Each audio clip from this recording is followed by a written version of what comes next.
Thank you for coming, by the way. I thought that at this time everybody will be partying, but no, look, people still interested in API security. So probably I got a very good topic to talk about. So yes, like as we already said, like I am Oleg Gryb. I currently work with Block in the product security organization, which is a part of InfoSec. And for those who don't know what Block is, probably you know what Square was. So basically, Square acquired a number of companies like Cash, Afterpay, and others, and became a bigger entity. That's why they renamed it to Block. And Jim Dorsey is still our CEO, so this is a very good company to be in.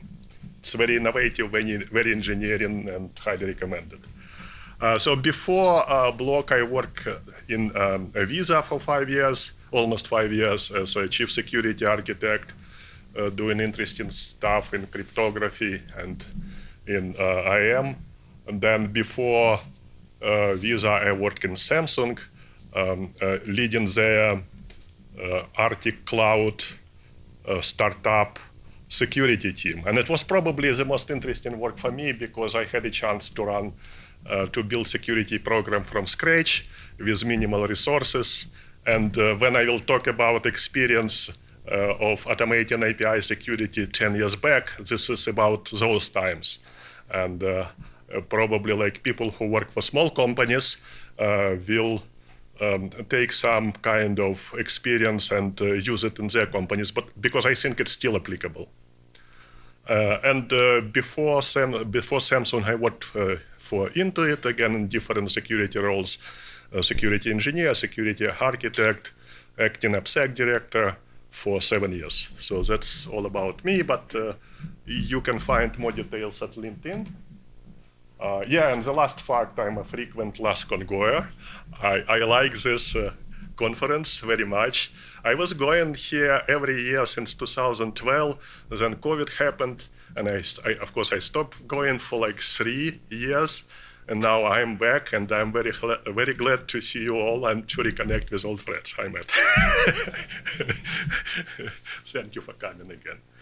So this is like what we are going to talk today about. This is what I have on my agenda. So we will look at problems that usually need to solve when approaching API security program.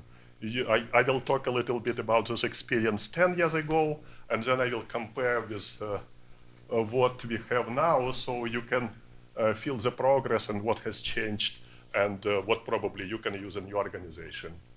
Then the last sections will be related a little bit of the topic of API security. It's about what you do with findings.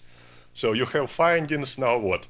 Do you stop or do you do something to make sure that they actually fix in production? And again, for people who practice security, the last 2 items probably will be the most interesting. So stay put, stay tuned, we'll go there. So now problems. 10 years, probably even 15 years ago, everybody was excited about DevOps. But as soon as DevOps appeared, security people decided to add Sec years too, and they were absolutely right. I explored it further in this blog that you see highlighted, and I call it DevSecOps and everybody else, because if you, not really, like if you work in a big organization like Visa, you have compliance, you have legal people, you have business people, and everybody is trying to input your release pipelines, right?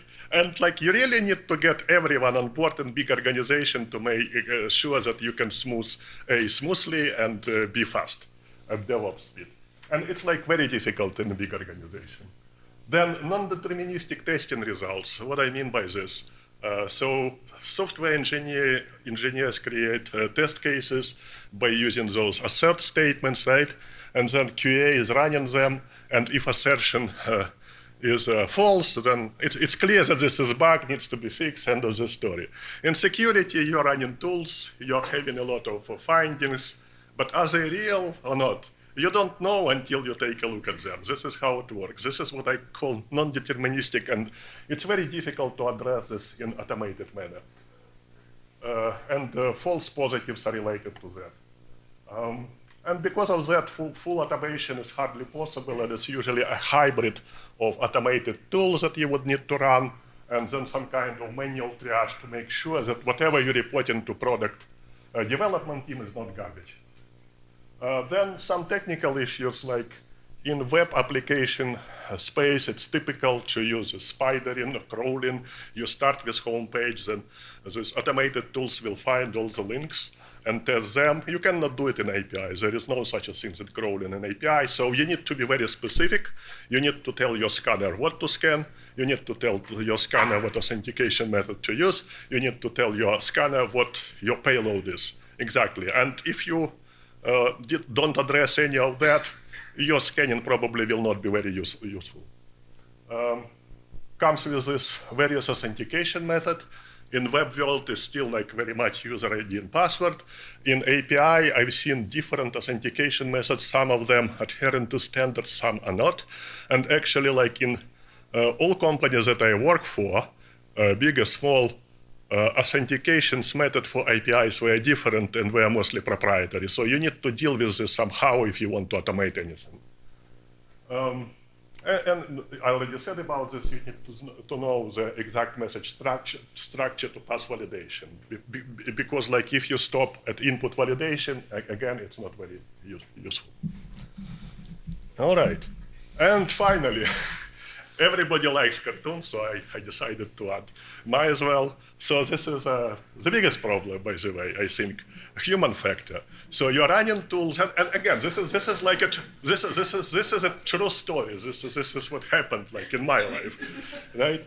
So like I'm running Bjorp, and it found something like service-side request forgery or something. It's very complicated setup with collaborative server involved. It found something, it's screaming, oh, I found high. And it's like very rare that automated tools find high severity vulnerabilities. At least this is true in Bjorp world. I started looking, yeah, there is a potential that you can do something with third parties and that your servers can be abused in such a way that you start connect to servers that you don't want to connect to. So I thought, okay, so this is like not very specific, so probably I will rate it as medium. So remember, non-deterministic factors, this is how it works. Just my common judgment. And then I took it to the team, and I took the finding, I showed them how it works, and I quoted the exact text which was coming from the testing tool. And they said, you know, we don't understand this threat. Okay, go away. This is how it's supposed to work. This is our business logic. We are not going to do anything. So, and I had to go, but I returned, and I will tell you a little bit later how I like address this and how I fix it eventually. All right, so this is like 10 years ago. This is what we did at Samsung, and it was presented at AppSec Cali in 2016. Basically, if you look at this diagram, the most interesting thing is that all these tools are either free or almost free, like Bjorp. They are open source. So that's why it's very easy to adopt by organizations. They do not have substantial funding for security, don't have too many resources. And this like two people on the right, it was the whole security team for that startup. And while we're running all these tools automatically, we still were reviewing the results before we were submitting tickets to Jira. So DevOps team could take a look. Other than that, on the left, you see Oleg Zap, you see Bjorp, you see some scheduled jobs, and you see manual testing. And we had some custom tools where we were trying to exploit some specific vulnerabilities that we were aware of. In the middle, you see ThreatFix dashboard. Who remembers ThreatFix? It was created to Denim Group. Denim Group is bought by somebody, right? Right. I just sent Dave a text and told him that you got perfectly something. He should come back. I would love to see him again.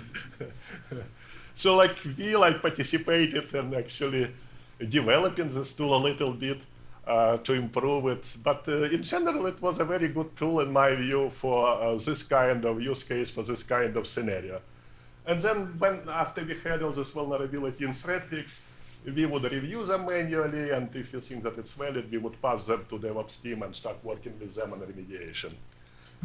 All right, so what do we have now? Let us see. Now, this is like major feature. I already talked about them. The only thing that I wanted to mention, since we were using only passive scanner in this scenario, the vulnerabilities that were coming from systems were not usually like high or even medium. They were usually low. But we tried to use this very old QA technique, which goes back probably 20, 30 years. If you found 2, 3 vulnerabilities in one place, you probably will find more. So like, a scanner was telling, hey, look at this API. It has 2 or 3 findings. Then we would do like more manual testing. And sometimes we were finding like really good results, which were like in the medium or high category. So you see like old QA techniques were helpful here as well. Now, this is these days. This is what like I was trying to build right now. This actually production that works. I will walk you through the differences. So as you see, we still have Burp Suite Professional in the middle, on the left side, and with some Burp extensions that we created. So what Burp extensions we use? And some Burp extensions we didn't create, like ActiveScan, it's very popular, we just use it. So we created special extension for Logger, which communicates all findings to our vulnerability management system. We created a few proprietary extensions which are specific to vulnerability, like Log4j. And in addition to this traditional Burp framework, we also have a Burp collaborator server that we didn't have before. Who is familiar with the idea of collaborator server? So basically, this is you're testing something, and then you want to understand if applications that you are testing trying to open some channels outside and talk to somebody else. And very often when it's possible, and if you control this communication coming from your server to outside, then there is a possibility for server-side request forgery. And this is usually like a serious vulnerability that you can even find in the latest OWASP top 10. So this is what collaboration server is for. And then like on the bottom, we use our what I call payload generator. Unlike in previous case, where we used our QA regression test to generate the meaningful payload, we had to create payload ourselves. So meaning, we have some kind of public SDK, for example, and we have extensive documentation. So what we do, we sit down and we write in a test case, just a regular test case, just perform some kind of operation, like create merchant location, print transaction, something like that.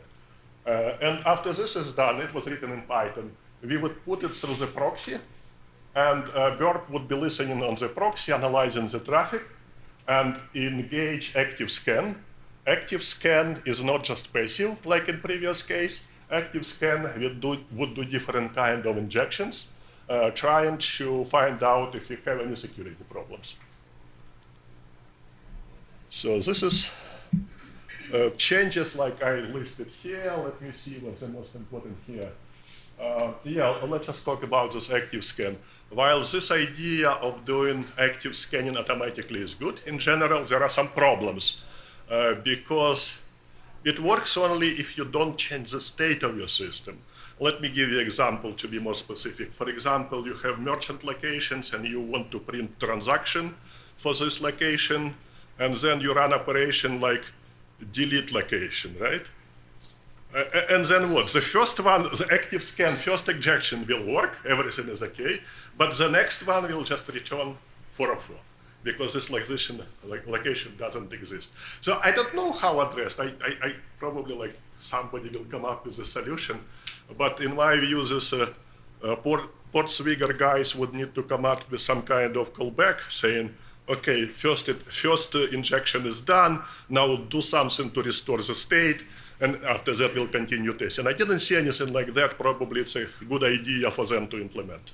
But you understand the problem now, right?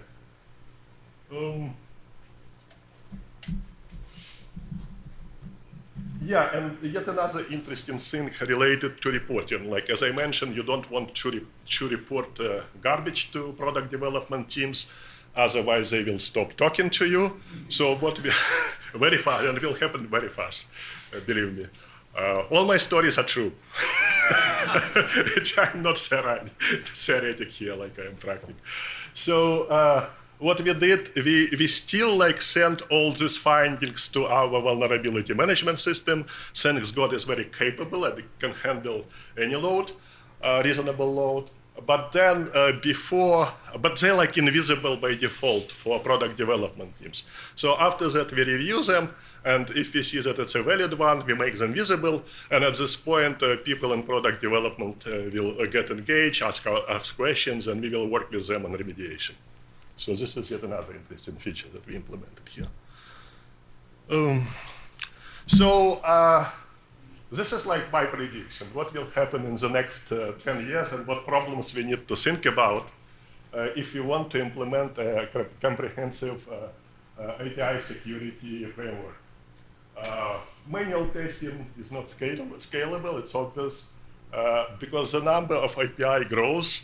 Remember all these acronyms, SOA, microservices, and now it's all APIs. Nobody talks about those anymore. Because like from like day one, like 20 years ago, when they started talking about service-oriented architecture, breaking big application in silos, it was all about APIs. They just call them services, okay, and microservices. And now nobody talks about that anymore, it's just APIs. And number of APIs grows tremendously, and that's why it's just like not enough humans to do penetration testing for all of that. And if you add frequent changes to the code, then it makes situation even worse. Then the next one is that pen testers usually work in isolation, meaning that they rarely like share artifacts with each other. And that's why like if pen tester A work on application and 2 years later pen tester B is assigned on the same application, he will start from scratch, most likely. This is how it works. And it makes everything very inefficient, right? Because he would need to go through all the steps, discover all parameters, discover payload, discover authentication methods, and so on and so forth, before he can even start doing like meaningful penetration testing. So that's a problem. Then API endpoints, message layout, authentication methods usually are not documented in like small companies, fast-growing companies, where mentality is let's just write the code, who cares about documentation, right? So that's a problem. If you don't know how the methods are authenticated, if you don't know the exact URI for the endpoint, there is nothing you can do.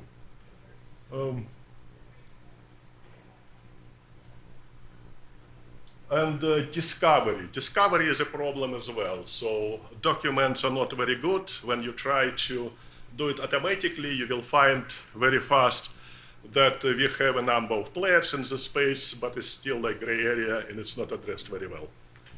So what can we do? 5 pillars that were promised in the title of this presentation. Again, they're like not very specific, they're generic, but I'm saying if you don't do that, it would be very difficult for you to build a comprehensive API security framework.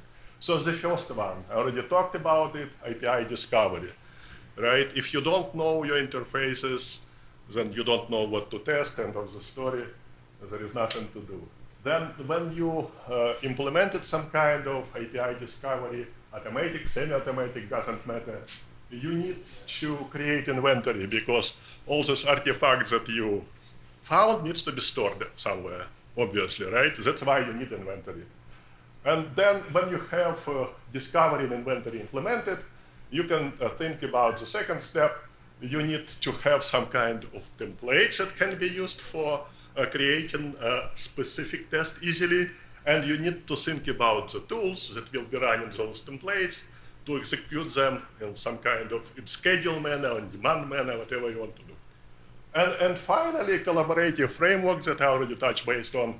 If you don't want your penetration testers to duplicate the work, you need to find a way for them to share their artifacts and to make sure that if somebody did work even 10 years ago, another pen tester can step in and use all that. Authentication methods do not change very often, right? And they can be very complex. So why repeat? That's not even related to security. It's all about pen testers' work efficiency. So you do need a collaborative framework. And let's just go quickly through some simple tips which are related to each of these. So for discovery, what is important? There are methods that you might need to pay attention to, like AWS VPC mirroring.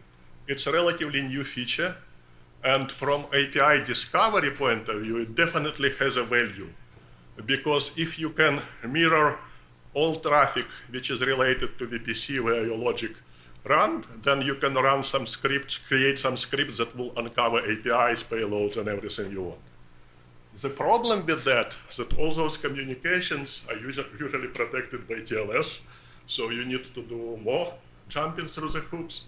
So the first thing that you can do, traditional approach, you can put everything on proxy that will be terminating the SSL, initiating it will add overhead, right? It will impact your performance. It will require handling more certificates because you need something to terminate, initiate SSL. So it will require a lot of changes.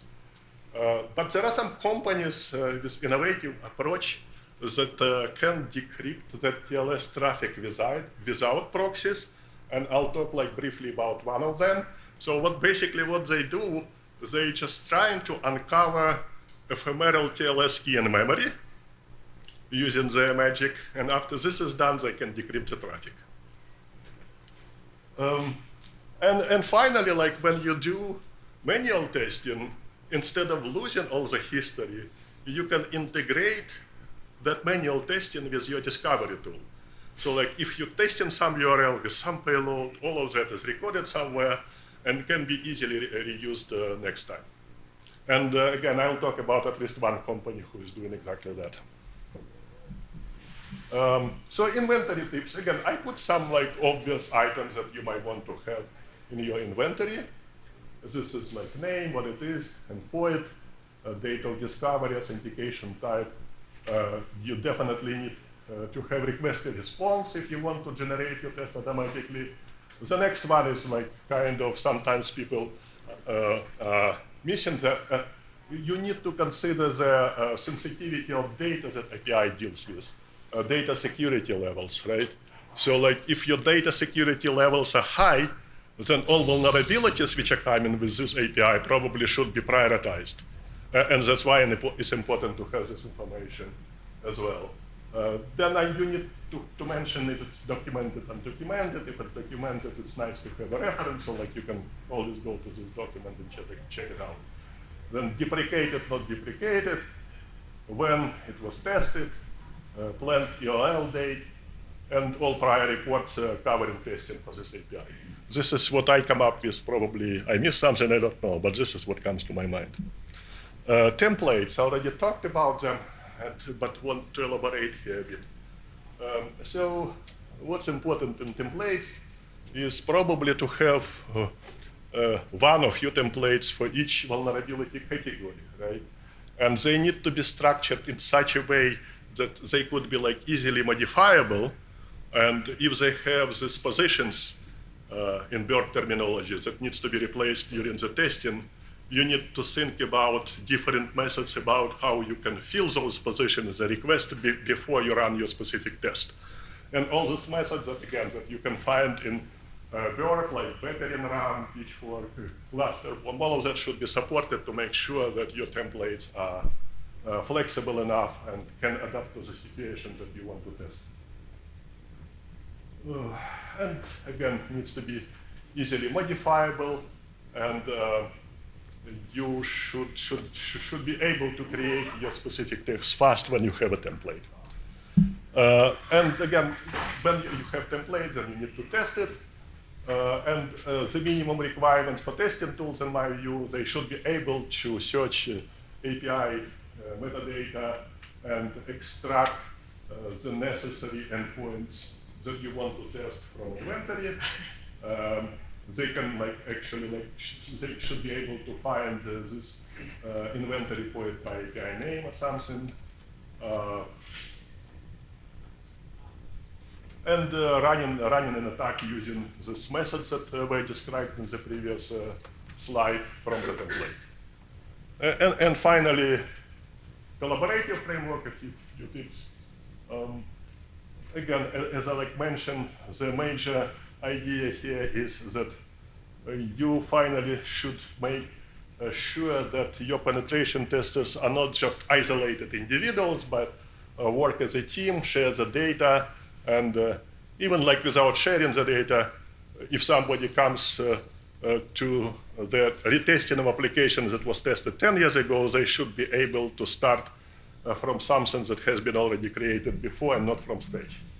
So that would be nice to have. If not, again, it's pen testers' work will not be very efficient in my view.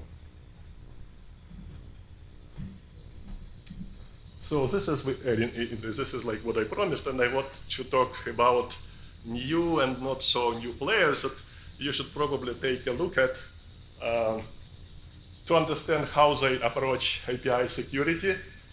And I will tell just a few words about each of them, because I did POC with each of them. 10 years ago, you probably didn't hear about them, except probably Cloudflare. Everybody is new. But Cloudflare is not specific to the scanning. They have some capabilities related to discovery inventory. So Actor, I did like a very extensive POC with Actor and found it very interesting. There's actually, I call it comprehensive API security framework with all 5 pillars covered. And the good thing about Actor is that you can install it locally on a cloud. It's open source. I personally did it on site because we didn't want to send our information anywhere. Information is very sensitive, as you understand, which is related to response and request and so on. And it worked very well. And remember, I was talking about recording all steps of your manual testing. So Actor can do that as well. So basically, they have a plugin for Gryb that can be used to record all your APIs, all endpoints, requests, responses, and then later on, when you want to retest, you just need to press run button, and it will retest it. So this is cool. And they also claim that they can integrate with AWS VPC mirroring. I didn't test that one, but they are saying that it should work as well. But again, with that exception that you need to figure out how to decrypt TLS traffic.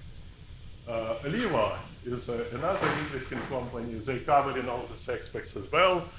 And why I like them, they're using eBPF agent. Probably like some of you heard about eBPF agents lately because it becomes very popular in security. For example, network security can be implemented more efficiently using eBPF agent than traditional approaches. I've seen some ACM articles where they're talking about replacing IT tables, which become extremely inefficient for big deployments and with many rules. But eBPF agent can handle it very well.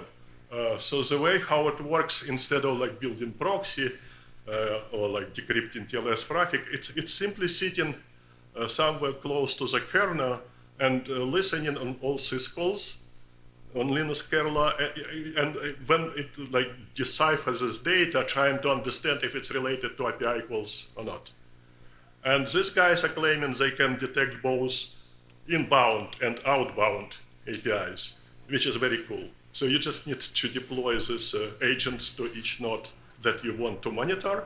You need to connect it to other components like satellite. And again, you can do this everything on site. You don't need to send any sensitive information outside. And this is yet another benefit of this solution. Then the next one, Nubiva. They have like a very specific niche that I mentioned before, decrypting TLS traffic. I found them on AWS pages because they were listed as a partner for this VPC mirroring technique that was introduced by AWS just probably 1 year, 2 years ago. It's a very new feature. And what these guys do, they learn how TLS library is built. And then they, from that code, they know how to extract ephemeral keys, which are actually symmetric keys. After this Diffie-Hellman negotiation happened, parties have symmetric keys which are used for symmetric encryption. And this is what these guys uncover. And after they uncovered this session symmetric keys, they can decrypt TLS traffic as well. So that's why I think they're important for API discovery. BLS security, BLST security is an interesting company too. So they're actually making 2 claims. Unfortunately, I didn't do POC for this one, but they're claiming 2 things. First, they can go to different log files, like Datadog, which becomes very popular now, and extract all information about your API calls from there. Or if you give them read-only access to your VPC, they can try to extract the same from your infrastructure. Oh, sorry.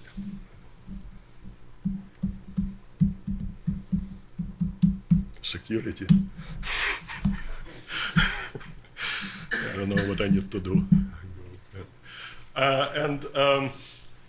So they are players, like, again, in all domains. After they discovered, they provide some testing capabilities, and I believe they also do Delta.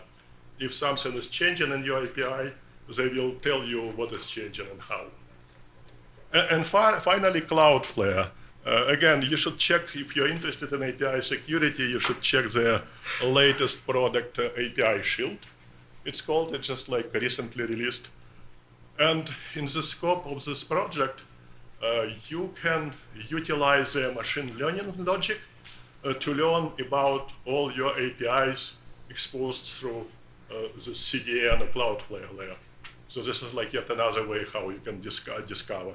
So like they're related to discovery and inventory. I didn't see anything related to the testing itself, because it's still like very much their like major domain is web application firewall. But all of them are interesting. Like I recommend to take a closer look. So now let's just switch to the last part of my presentation. What happens after you scan? You find all these endpoints, created templates, tested, scanned. You have vulnerability. Now what? Is your job done on that or not? So like you can answer whatever you want. If you say yes, it's okay, but like in my like very peculiar point of view, I think that this is how success looks like in this thing. Like I cannot feel content until my findings are fixed in production, right? And like this, the delta between actually finding and fixing in production can be very, very big. And sometimes it's more difficult to fix them than to find them. I've seen a lot of reports that are coming to nowhere. And my question is always, why did you spend all this time if security posture of your organization was not improved? So let me run you through like a couple of examples. So the first one I already mentioned. Remember when I talked about this collaboration server in Burp? Burp reported high vulnerability, which is actually in this server-side request forgery domain. It means that like your client application sends something to the server, and this server starts talking to like third party, and basically you control the communication between this your corporate server and third parties. And this is usually how SSRF works. And I intentionally took the quote coming from Burp, which explains what vulnerability is. Just read it. Just read it. I will like take the sentence in the middle. The ability to trigger arbitrary external service interaction does not constitute a vulnerability in its own, and in some cases might even be the intended behavior of the application. Right? Very nice. But the question is, would you take this and go to your product development team asking them to fix something? Anyone? Would you? So I'm asking because I did. With a very predictable result. I was shown that that was go away. It's how it's supposed to work. It's our business logic. We don't see anything wrong with that. I said, okay, let's just do something about it.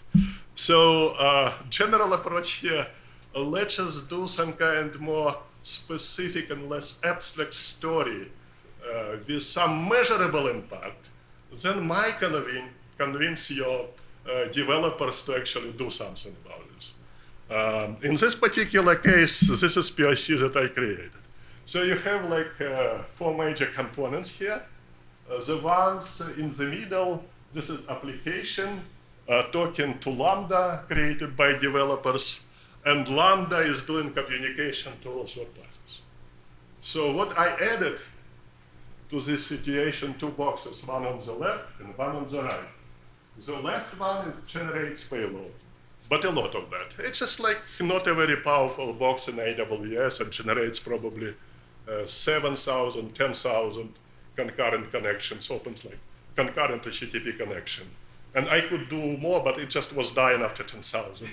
so I couldn't do more than. So it means that like my box that I used to attack everyone, it was not very powerful at all, right? So on the right, I created again my own Nginx web server, and I use it as like to demonstrate what kind of impact all the situation can have on the victim, potential victim. And when I ran all that, I found out that Lambda not only very scalable, extremely scalable. Under this 7,000 concurrent connections, Lambda generated 1,300 concurrent outgoing connections, where, this is important, where each connection originated, just listen, from a separate, different, volatile IP. So like now what like the victim sees in this case, 1,300 open connection coming like from absolutely different IPs. This is like a typical DDoS attack, right? And what are you going to do? Block, but they're volatile. You will get like a new set of IPs. So they said AWS and Lambda are very scalable, and there is no way even to find it.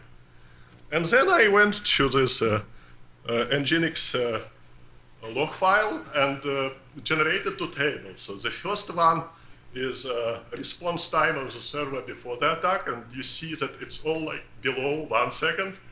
And the second one is under attack, so it's proxy probe. So sometimes impact was 10x of performance impact. And this is measurable data that you can show to your developers. And they need to listen. Otherwise, you'll tell, you know, like it's serious. Like if I did it, it's not very complex. I did it in this PIC. Somebody can start using our infrastructure to attack different servers in the world. And it would be very difficult to the victim to identify who attackers are, because all of that is originating from AWS. So they would need to get in touch with the AWS. AWS folks would need to go through their log files. And then they find, oh, this is these guys who attacked. Oh, how bad, right? So it would be like at least very negative PR situation, and probably some legal actions. I don't know if this impact is serious. So they fix it. They assign this like P1 kind of vulnerabilities, and they fix it very fast. So different kind of findings. The same scanning techniques uncovered many vulnerabilities, again, very popular now, related to very weak course policies. Very popular now. And again, it's like reluctantly addressed by the companies. So and I was thinking how we can do this one. The problem here is that you cannot work with a single product development team to fix it. Usually how you approach it, you need to find partners who is building like foundation classes, right? They would need to build a tool and probably libraries that would allow developers to define sane course policies. And after this is done, you and foundation would need to go to each and every team who is generating these course headers and make sure that they actually use it. So how does it sound to you? It sounds like a very big enterprise-wide security program, and this is what you need to do if you want to fix it. So it might be like you just need to work with one team, but sometimes you need to spin the whole new security program to make sure that it's fixed. So it's all about collaboration and different approaches. So this is like a very brief summary that I did from all that, from all these true stories. So like if you just go to the teams and generate some very nice wording, as I showed coming from Burp, GPT, chat GPT like thread description, you'll be most likely ignored. This is what I learned hard way. Just build something where you can demonstrate a measurable impact and come to your team after that. Then the next one, again, the other part of the story, how to remediate. Because usually they expect from you to provide remediation solution. I was telling them like initially, can you just create a white list of all the servers that you can talk to? They said no. And I analyzed their like business cases, and it like was really so that it could be anything and they don't know what it is. So we settled up on some kind of rate limiting to make sure that all those concurrent connections could not happen, right? And they implemented it this way. So the takeout from here is you need to be flexible, you need to step back if you see that developers might require a lot of resources to implement what you recommended. Yeah, I know it's hard, but this is how it is. So probably you agree with me now that scanning is easy with all those problems, but working with people is not. So, okay, that will conclude my presentation. Again, thank you for coming. I'm glad that I'm here again after 3 missed years. If you want to read even more details about all that, you can find my blog on LinkedIn, where I provided more details, for example, about how I worked with Actor, what kind of features they have. You'll find all of that there. And if you have any questions, please go ahead, ask them now.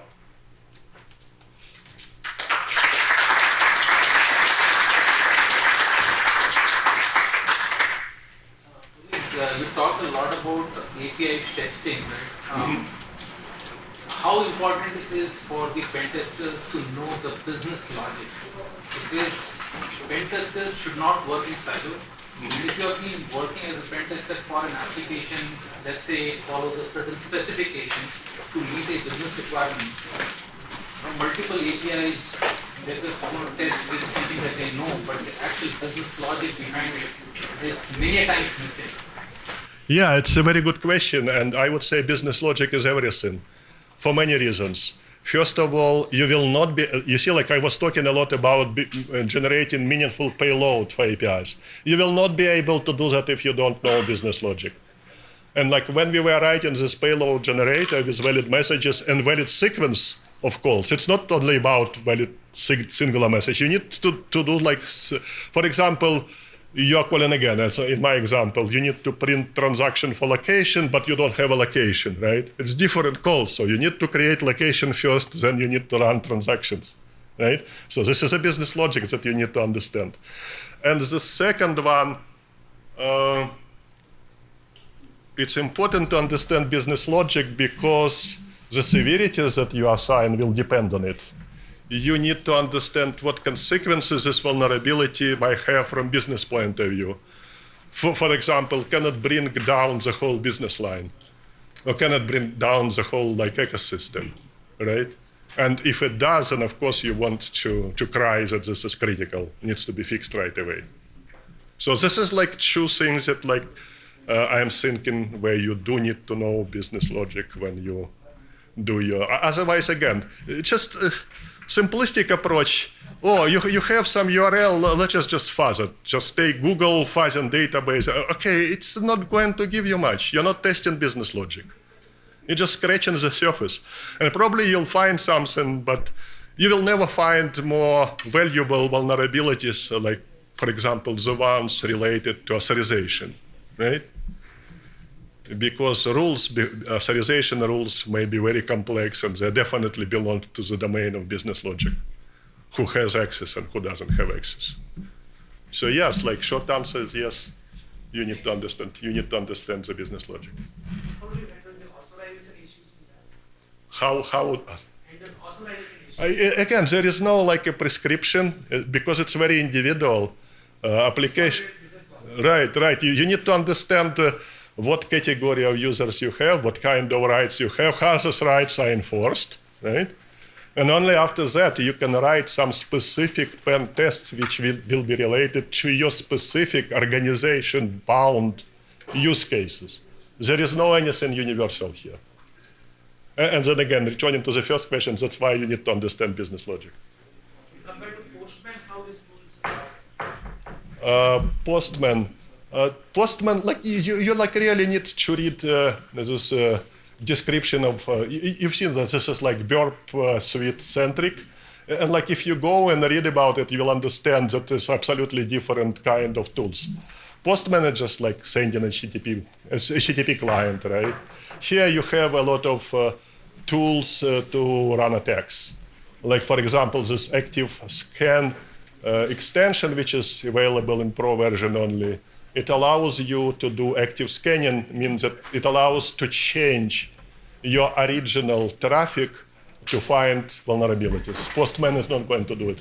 And there are many other features which are specific to security in Burp. Yeah, go ahead.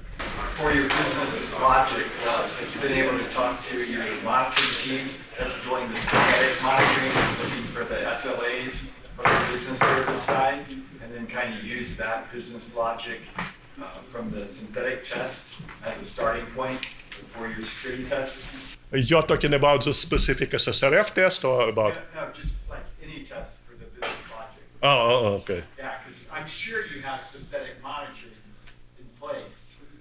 Yeah, absolutely. Like it's like any company that I work for was like about monitoring, right? Right.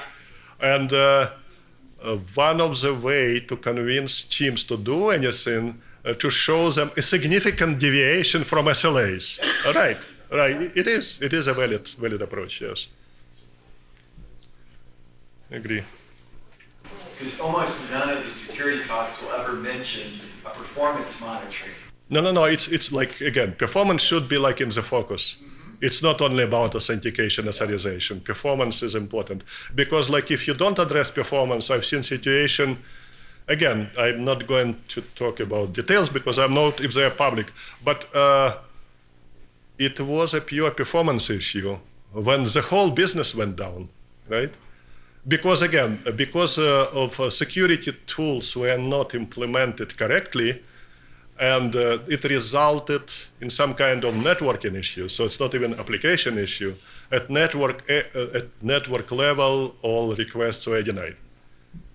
So it's kind of performance, where performance went to zero. Or to continuum, whatever. Response time went to continuum. Yes?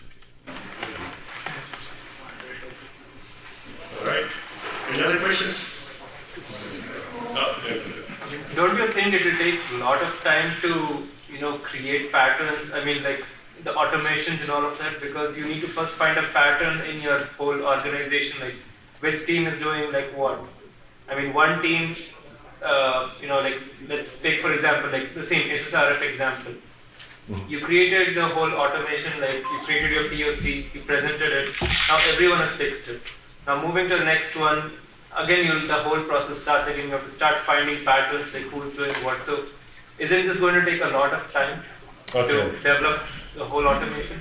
Yeah, in general, it's a very difficult task because, as I said, businesses are different. You cannot just take your experience from organization A and apply it to organization B. You need to learn your business rules. You need to learn, most importantly, how your authentication and authorization works. And only after that you can start creating patterns that you mentioned, right? And again, there is nothing that I can share which would be generic enough and can be used everywhere. Just a thought that you need to learn how your systems work before you start creating those patterns. And that's why, like, it's important to have. Remember, I talked about inventory after and templates. After you have all that, you need to make sure that information is available in inventory, and you have a proper templates that could be easily modifiable for your specific situation, right? Because authentication method can be the same, but there may be specifics even between different business lines. So you tested business line A, then you move into B, you just modify template a little bit, and you can test it again.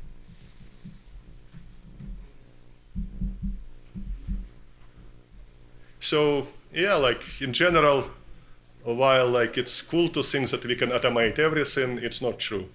There are a lot of work which is related to coding, to identifying those patterns, to putting everything to framework, to updating it, to discovering all these layouts and endpoints. A lot of manual work. It cannot be completely automated.